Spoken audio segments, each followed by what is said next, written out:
নমস্কার, টিভি9 বাংলায় আরো একবার সকলকে স্বাগত।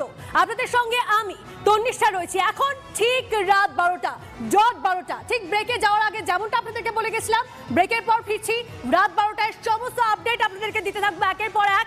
কারণ এখন শীতের রাত, তার মধ্যে আমাদের প্রতিনিধিরা লাইভ রয়েছেন, আমি লাইভ রয়েছি, আমরা টিভি9 বাংলা লাইভ কভারেজ করছি। কারণ আমরা আপনাদের কাছে দায়বদ্ধ, আমরা আপনাদের কাছে প্রতিশ্রুতিবদ্ধ, এবং যারা চাকরির জন্য রাস্তায় বসে রয়েছেন, যে সমস্ত যোগ্য চাকরি প্রার্থীরা রয়েছেন, আমরা তাদের কাছেও, তাদের পাশে রয়েছি আমরা। সেই কারণে সমস্ত খবর, সমস্ত আপডেট আমরাই আপনাদেরকে একের পর এক, পরের পর পর আপনাদেরকে দিতে থাকছি। এবং আমাদের প্রতিনিধিরা, তারাও শীতের রাত, কিন্তু তারাও রয়েছেন আমাদের সঙ্গে, তাদের কোনো বিরতি নেই, তাদের কোনো বিরাম নেই, তারাও রয়েছেন গ্রাউন্ড জিরোয় এবং সমস্ত আপডেট দিচ্ছেন। এবং যেমনটা আপনাদেরকে বলছিলাম, একদম সন্ধ্যে 7টা নাগাদ থেকে আমরা যে খবরে লাগাতার আপডেট দিচ্ছি, ব্রেকলেস আমরা যাচ্ছি, সেটা হচ্ছে কালীঘাটের কাকু। কালীঘাটের কাকু, তাকে যোগা ইএসআইতে নিয়ে যাওয়া হয়েছে এবং তার যে ভয়েস টেস্ট, সেই ভয়েস টেস্ট চলছে। এবং জোকার এমার্জেন্সি বিভাগে কালীঘাটের কাকু ইএসআই হাসপাতালের মেডিকেল বোর্ডে 4 জন চিকিৎসক, মেডিকেল বোর্ডে মেডিসিন, কার্ডিওলজি, ইএনটি, সাইকিয়াট্রিক চিকিৎসক রয়েছেন। এমার্জেন্সিতে প্রাথমিক কিছু পরীক্ষা হয় কাকুর, এবং নমুনা সংগ্রহের জন্য তৈরি আলাদা রুম। একাধিকবার কণ্ঠস্বরে নমুনা নেওয়া হবে কাকুর, ইএনটি বিশেষজ্ঞদের উপস্থিতিতে নেওয়া হবে সেই নমুনা। সাউন্ড প্রুফ ঘরে সংগ্রহ করা হবে নমুনা, তৈরি রাখা হয়েছে ইকো প্রুফ রুমও।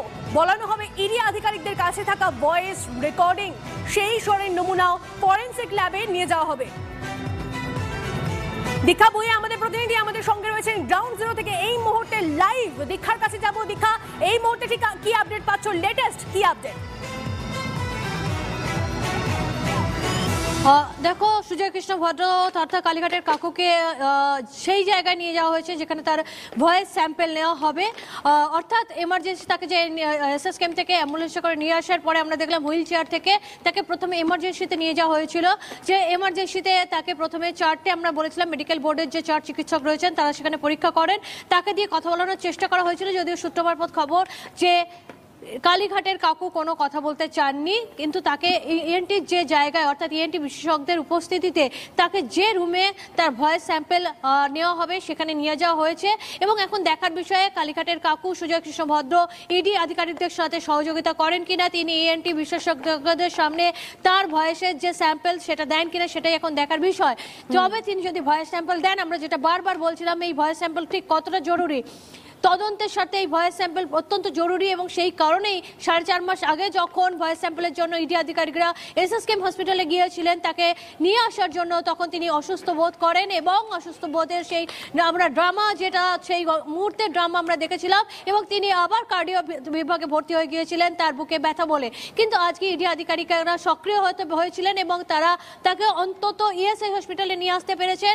এখন তাকে ইএনটি জায়গায় নিয়ে যাওয়া হয়েছে এবং সেখানে তার ভয়েস স্যাম্পল নেওয়া হবে। তবে এই ভয়েস স্যাম্পল কিন্তু একবার নেওয়া হবে না, একাধিকবার তার ভয়েস স্যাম্পল নেওয়া হবে ইএনটি বিশেষজ্ঞদের উপস্থিতিতে। এবং সেই প্রসেসটা কি ঠিক একটু আমি বুঝিয়ে দিই, যে ইডি আধিকারিকদের হাতে কিন্তু ইতিমধ্যেই তার কিছু ভয়েস রেকর্ডিং রয়েছে, যেটি ইডি আধিকারিকরা দাবি করেছেন এটা সুজয় কৃষ্ণ ভদ্র তথা কালীঘাটের কাকুর। এখন যে ভয়েস রেকর্ডিং এর যে বক্তব্য, অর্থাৎ যে সেন্টেন্স পাওয়া গেছে, সেই সেন্টেন্সগুলোই কিন্তু এই সুজয় কৃষ্ণ ভদ্রকে দিয়ে বলানোর চেষ্টা করানো হবে। এবং সেটা কিন্তু একটা ইকো প্রুফ এবং সাউন্ড প্রুফ একটা রুম যে রয়েছে সেখানে বলা হবে যাতে বাইরের কোনো আওয়াজ না আসে। এবং তার জন্য একটা গ্রাফ, আমরা জানি অডিওমিটার যেমন একটা গ্রাফ হয়, তেমনি ভয়েসের যখন রেকর্ডিং নেওয়া হয় বা স্যাম্পল নেওয়া হয় তারও কিন্তু একটা গ্রাফ তৈরি হয়। এবং সেই মিলিয়ে নেবেন তখন যারা বিশেষজ্ঞ, ফরেন্সিক ল্যাবের বিশেষজ্ঞরা রয়েছেন, তারা হয়তো দেখা যাবে যে ওই একই সেন্টেন্স তাকে বারবার বলানোর চেষ্টা করছেন। অর্থাৎ তার ফ্রিকোয়েন্সি, যে ভয়েসের রেকর্ডিং পাওয়া গেছে ইডি আধিকারিকদের হাতে এসেছে, সেই ফ্রিকোয়েন্সির সাথে মিলছে কিনা, কণ্ঠস্বরের সাথে মিলছে কিনা, তবেই তো বলা যাবে যে তা ম্যাচ করছে। অর্থাৎ এই প্রসেস কিন্তু একটা লেংথি প্রসেস। আগে তো 4 জন বিভাগের যারা রয়েছেন, আমরা বললাম 4 বিশেষজ্ঞ তাকে দেখে নিয়েছেন, তার যে বাইরের শারীরিক, অর্থাৎ কার্ডিও, তার মেডিসিন, তার ইএনটি, তার সাইকোলজি, অর্থাৎ তার সাইকিয়াট্রিক যে ছিলেন তারা দেখে নিয়েছেন তিনি সেই পরিস্থিতিতে রয়েছেন কিনা ভয়েস স্যাম্পল দেওয়ার জন্য। এই ভয়েস স্যাম্পল নেবার পরে কিন্তু ফরেন্সিক ল্যাবে যারা বিশেষজ্ঞ তারা সেটা নিয়ে এবার ল্যাবে যাবেন এবং তারপরে তারা ম্যাচ করাবেন এবং তারপরে সেটা কিন্তু আদালতের সামনে যাবে। অর্থাৎ প্রসেসটা কিন্তু অত সহজ নয় যেটা আমরা প্রথমে মনে করছিলাম।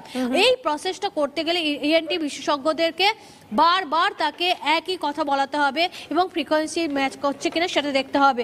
ইএনটি বিভাগে গেছেন, এখন দেখার বিষয় সুজয় কৃষ্ণ ভদ্র তথা কালীঘাটের কাকু কতটা সহযোগিতা করেন এই ভয়েস স্যাম্পল দেওয়ার জন্য। যদিও ইডি আধিকারিকরা কিন্তু আজকে খুবই তৎপর, আমরা দেখেছি সন্ধ্যের পর থেকে। এখন সঙ্গে থাকো তুমি আমাদের। এই মুহূর্তে সবথেকে বড় খবর, ব্রেকিং নিউজ আপনাদেরকে জানিয়ে রাখি, এখন মধ্যরাত কাকুর কণ্ঠস্বরের নমুনা সংগ্রহের প্রক্রিয়া শেষ এমনটা আমরা জানতে পারছি। আরো একবার আপনাদেরকে জানিয়ে রাখি, ইএসআইতে কাকুর কণ্ঠস্বরের নমুনা সংগ্রহ এবং সেই প্রক্রিয়া ইতিমধ্যে শেষ হয়েছে বলে আমরা খবর পাচ্ছি। এই মুহূর্তে সৌরভ দত্ত আমাদের প্রতিনিধি আমাদের সঙ্গে রয়েছেন, আরো আপডেট নেব। সৌরভ। তন্নিশা, দেখো, ইএসআই যোগা হাসপাতাল সূত্রে যে খবর তা অনুযায়ী কিন্তু সুজয় কৃষ্ণ ভদ্রের কণ্ঠস্বরের নমুনা সংগ্রহের প্রক্রিয়া, সেই প্রক্রিয়া শেষ হয়ে গিয়েছে। বহু প্রতীক্ষিত, দীর্ঘ প্রতীক্ষিত যে প্রক্রিয়া, যার জন্য ইডি বারবার আদালতের দ্বারস্থ হয়েছিল, এসএসকেএম কর্তৃপক্ষের বিরুদ্ধে তারা অসহযোগিতার অভিযোগ করেছিল, সেই প্রক্রিয়া সুজয় কৃষ্ণ ভদ্রের কণ্ঠস্বরের নমুনা সংগ্রহের প্রক্রিয়া তা সম্পন্ন হয়ে গিয়েছে। ইএসআই যোগা হাসপাতাল সূত্রে আমরা জানতে পারছি যে সেই প্রক্রিয়া সম্পন্ন হয়ে গিয়েছে। এখন প্রশ্ন হচ্ছে যে সুজয় কৃষ্ণ ভদ্র তিনি কি এসএসকেএম এ ফিরবেন নাকি তিনি যোগা হাসপাতালেই থাকবেন। ইএসআই যোগা হাসপাতাল কর্তৃপক্ষ তারা সুজয় কৃষ্ণ ভদ্রকে কিন্তু এই তারা ইএসআই যোগা হাসপাতালে তারা রাখতে রাজি নন।